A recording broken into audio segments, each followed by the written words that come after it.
ada Habib mabok. Ini yang beneran ada. Mabok, kemudian teler di depan rumah orang. Lalu kemudian oleh jamaah setempat, pengurus lingkungan yang sedang ronda, ditegur. Wah, Habib kok mabok? Wah, Habib mabok masuk surga.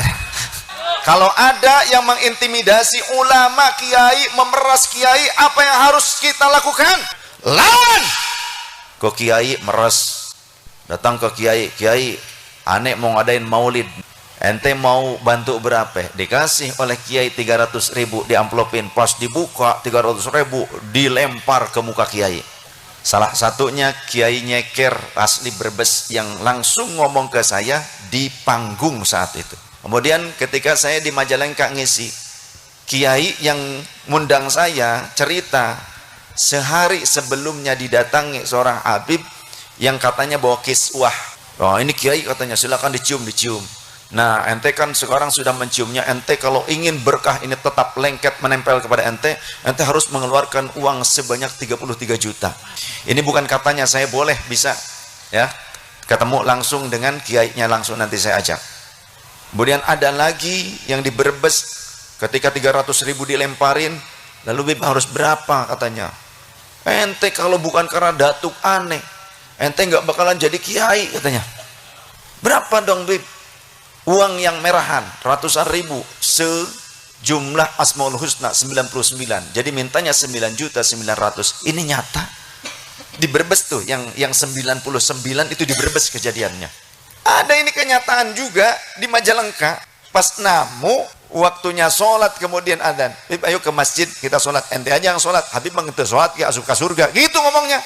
Ini kejadian waktu saya ke Majalengka ya, laporan dari kiai setempat. Laisa minna, kata Rasulullah, bukan kelompokku.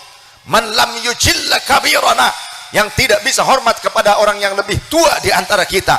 Innama yuridullahu liyudhiba ankumur rijsa ahlal baiti wa yutahhirakum tathhira.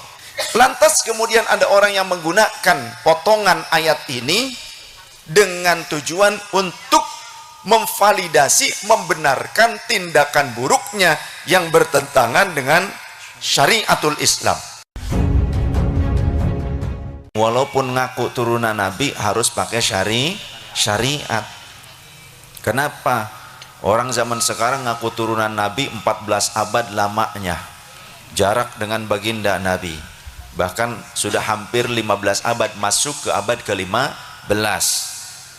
Tapi kalau kelakuannya ternyata nggak ngikutin Nabi, bahkan cenderung merusak syariat, maka jangan ngaku turunan Nabi, memalukan. Betul tidak? Apalagi saya lihat video ada Habib mabok. Ini yang beneran ada ya, saya masih simpan. Mabok, kemudian teler di depan rumah orang. Lalu kemudian oleh jamaah setempat, pengurus lingkungan yang sedang ronda, ditegur. Wah, Habib kok mabok? Wah, Habib mabok masuk surga. Kacau ya. Ente mabok gak boleh, aneh mabok gak apa-apa katanya. Mabok loh ya. Apakah benar orang yang mengaku turunan Nabi, kalau benar, apalagi belum jelas, apalagi nggak benar, apalagi turunannya siapa, gitu kan? Ini mah andai beneran turunan Nabi. Contoh di sini ada dzurriyyah Mbah Sunan Gunung Jati, ya, bukan saya. Di sini ada barangkali di sini, itu kan? Ada dzurriyyahnya Mbah Sunan Ampel barangkali, ada dzurriyyahnya Mbah Sunan Giri, nah, atau Maulana Maghribi Syarif Sayyid. Nah, kalaupun benar turunan Nabi, tapi kalau menyelisihi syariat itu nggak benar, salah, dan tidak boleh diikuti. Tidak boleh diikuti, tidak boleh. Mana dasarnya? Karena sekelas istri Nabi saja itu diancam oleh Gusti Allah. Kan sekarang banyak tuh orang ngaku turunan Nabi, tapi melegalkan kezoliman. Ke kiai meres, datang ke kiai, kiai aneh mau ngadain maulid nih, ente mau bantu berapa? Dikasih oleh kiai 300.000 di amplopin, pas dibuka 300.000 dilempar ke muka kiai. Salah satunya kiai nyeker asli Brebes yang langsung ngomong ke saya di panggung saat itu, yang membuat saya murka. Ada video saya murka terhadap oknum-oknum seperti itu. Karena apa? Karena para ulama yang berjasa mengislamkan masyarakat, yang berjasa ngajarin Quran, jadi ngerti kalamnya Allah, bisa baca dengan tartil, mengikuti kewajiban Allah, warattilil Qur'ana tartila. Kiai yang ngajarin wudu, yang wudu adalah syarat keabsahannya sholat, kalau tidak sah wudunya maka tidak sah sholatnya, ngajarin sholatnya yang benar. Itu mereka, para kiai-kiai, para ustadz-ustadzah, para ulama, mereka yang punya jasa besar, tapi mereka dikerdilkan, mereka dipecundangi di negerinya sendiri, seolah mereka tidak punya peran untuk mengislamkan bangsa dan negara Indonesia. Maka saya murka dengan orang-orang yang seperti itu, nggak tahu diri, ya. Mohon maaf, andai itu saudara saya sendiri pun saya tidak akan setuju dengan perilaku seperti itu. Jadi seringnya saya mendapatkan pengaduan itu dari para kiai, dari masyarakat. Itulah yang kemudian menghantak jiwa saya untuk membahas secara syariah. Nah, sekeras istri Nabi saja, karena mereka selalu menggunakan dalil, kan dalilnya ada, Habib mabok gak apa-apa. Kemudian ketika saya di Majalengka ngisi, kiai yang ngundang saya cerita, sehari sebelumnya didatangi seorang Habib yang katanya bawa kiswah makbaroh Nabi, pengakuannya begitu, ya. Kiswah itu kain penutup. Oh, ini kiai katanya silakan dicium. Nah, ente kan sekarang sudah menciumnya, ente kalau ingin berkah ini tetap lengket menempel kepada ente harus mengeluarkan uang sebanyak 33 juta. Ini bukan katanya, saya boleh bisa, ya, ketemu langsung dengan kiainya langsung, nanti saya ajak. Yang ngundang saya kebetulan. Jadi diminta 33 juta. Kemudian ada lagi yang di Brebes, ketika 300.000 dilemparin, lalu Bib harus berapa katanya? Ente kalau bukan karena datuk aneh, ente nggak bakalan jadi kiai katanya. Nah terus ente turunannya nggak jadi kiai gitu kan. Berapa dong Bib? Uang yang merahan ratusan ribu, sejumlah Asmaul Husna 99, jadi mintanya 9.900.000. Ini nyata di Brebes tuh, yang 99 itu di Brebes kejadiannya. Masya Allah. Lah kiai cuma hasil daripada ngajar ngaji, kadang juga mereka harus nyawah, harus berkebun, ya. Banyak korban di sini di Brebes. Nah ini ada korban juga Pak Yai, Masya Allah. Jadi mulai sekarang kalau ada orang yang bertindak seperti itu, bagaimana sikap kita? Lawan. Setuju? Kalau ada yang mengintimidasi ulama, kiai, memeras kiai, apa yang harus kita lakukan? Setuju?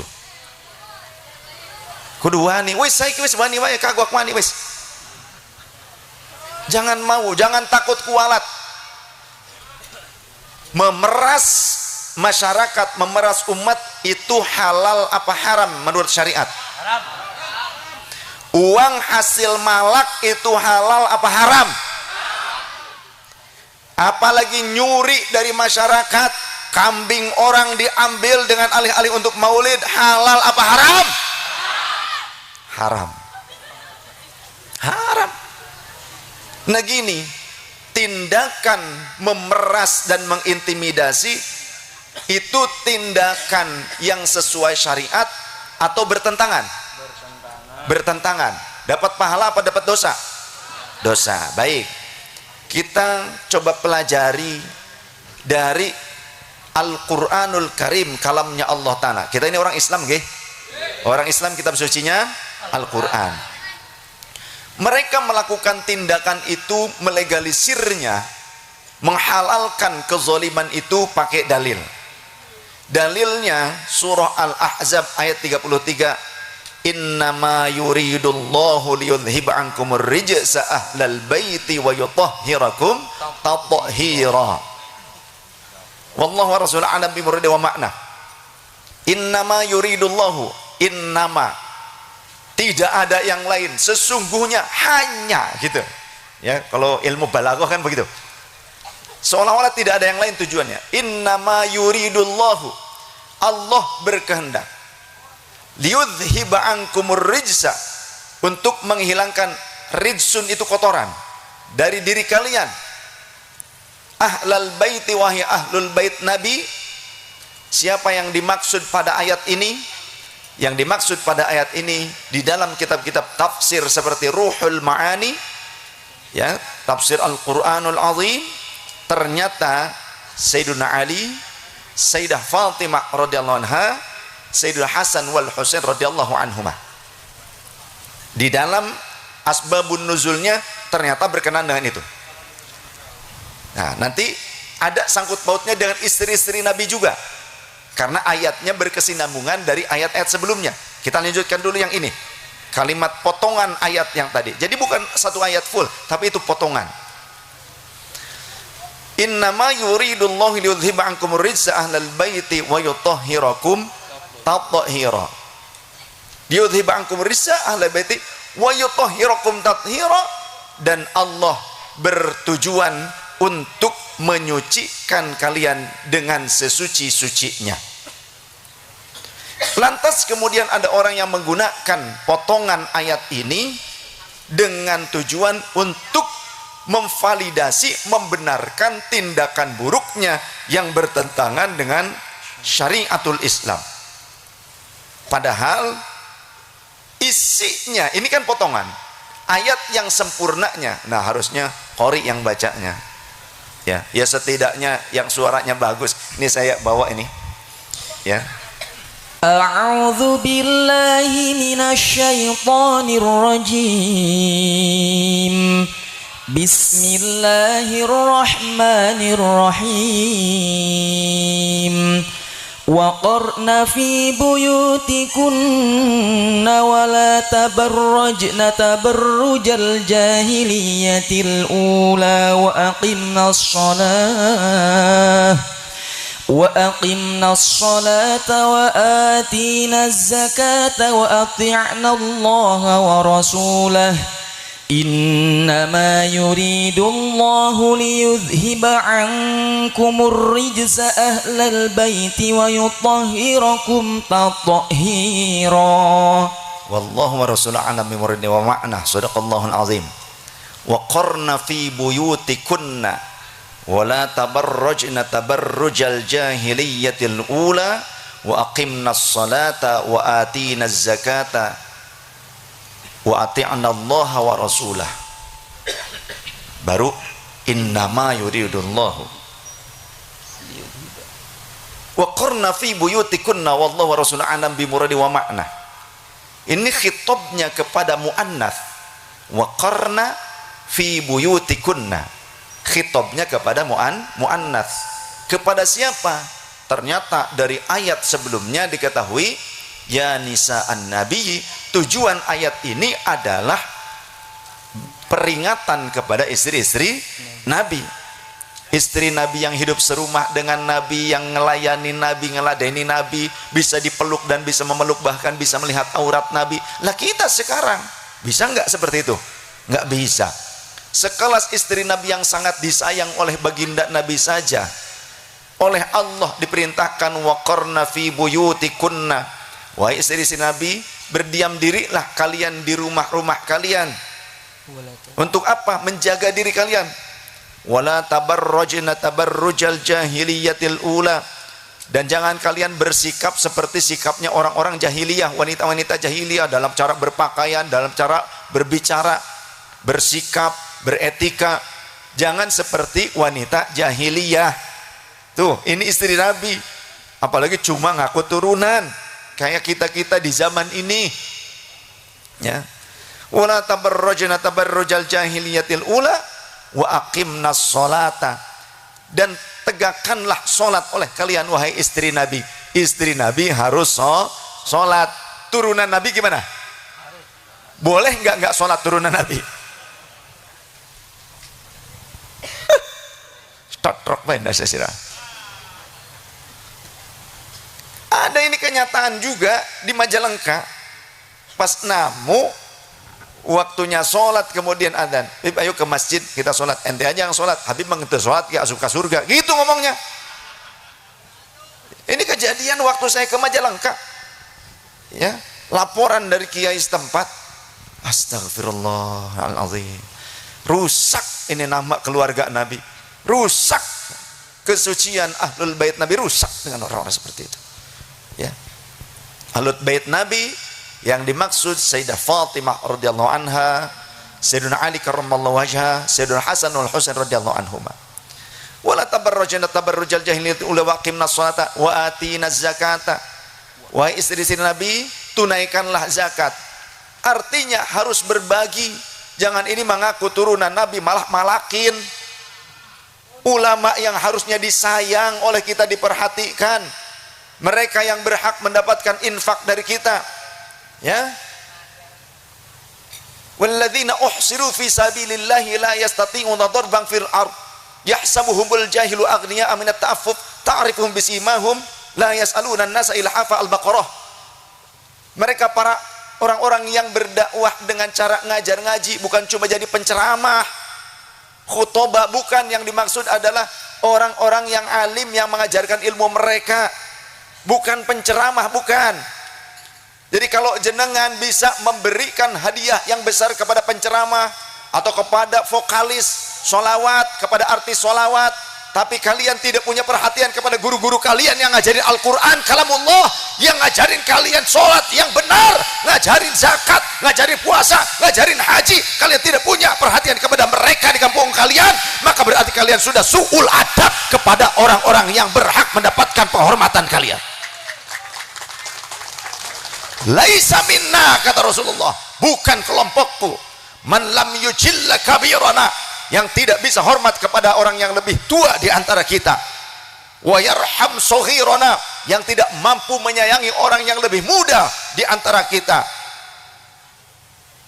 Kemudian wa ya'rif li'alimina haqqahu, yang tidak mengerti haknya orang-orang alim di antara kalian, maka kata Rasul, bukan kelompok kami. Artinya jika kita selama ini bisa baca Quran dari siapa? Dari guru di kampung apa dari saya? Dari kiai kampung. Kalian bisa sholat yang benar menurut syariat karena saya apa karena guru di kampung? Tapi pernah kalian nengokin gentongnya kiai kalian? Enggak kelingan.